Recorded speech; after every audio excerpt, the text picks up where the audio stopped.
आसपास इथे मंदिर असण्याची शक्यता आहे। मी काही मोजलेली नाहीत, परंतु भरपूर मंदिर आहेत आणि या मंदिरांमुळे हे जे अतिक्रमण जे आपण दिसतोय, पर्यावरणाचा ऱ्हास होतोय।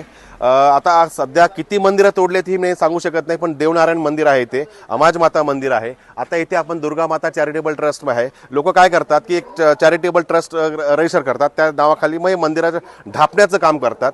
मुळामध्ये या मंदिरं बांधल्यानंतर यांना पाणी पुरवठा कसा होतो, यांना वीज पुरवठा कसा होतो हेही महत्त्वाचं आहे। यासाठी वीज पुरवठा करणाऱ्या MSEBला आणि पाणी पुरवठा करणाऱ्या कंपनीला किंवा या महानगरपालिकेला सिडकोला हे जबाबदार धरण्यात यावं, त्या अधिकाऱ्यांना पण सुद्धा जबाबदार धरण्यात यावं।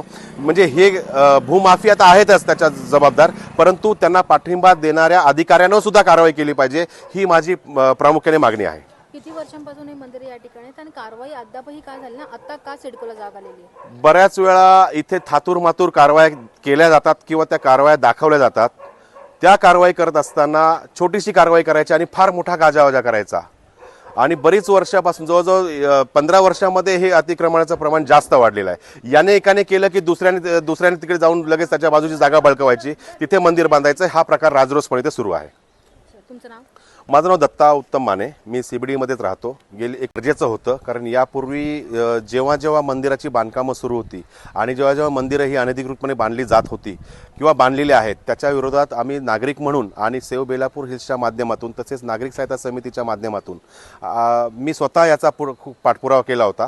बऱ्याच लोकांनी याचा पाठपुरावा केला आहे आणि त्या पाठपुराव्याला यश आहे। ही छोटीशी सुरुवात आहे आणि सिडकोने आता थोडीशी छोटून-मोठून कारवाई न करता किंवा आता ती कारवाई जी करतायत, फार मोठा फौजफाटा पोलिसांचा इथे दिसतोय, तुम्ही बघितलं असेल, कोणाला परवानगी पण नव्हती बघायला, आणि एवढं मोठ्या प्रमाणात ही कारवाई व्हायला पाहिजे हे मला अपेक्षित आहे। प्रत्येक मंदिर इथलं अनधिकृत आहे। इथल्या कुठल्याही मंदिराने सिडकोला पैसे दिलेले नाहीत किंवा तो प्लॉट किंवा तो भूखंड विकत घेतलेला नाहीये। फुकटामध्ये या जागा बळकावून धार्मिक कामासाठी, म्हणजे धर्माच्या नावाखाली हे जागा गिळंकृत केले गेलेले आहेत।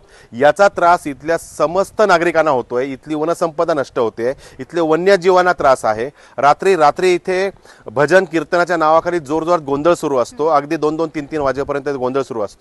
नवी मुंबईतले म्हणजे विशेषतः नवी मुंबईमध्ये जे CBD हा जो आमचा विभाग आहे, वनसंपदेने नटलेला आहे। चारही बाजून तुम्ही बघाल की डोंगर आहेत आणि हे बघूनच इथे CBD मध्ये लोक राहायला आले होते, आणि तेच जर आता त्याची जो उद्देश आहे राहण्याचा येण्याचा, तोच नष्ट झालेला आहे।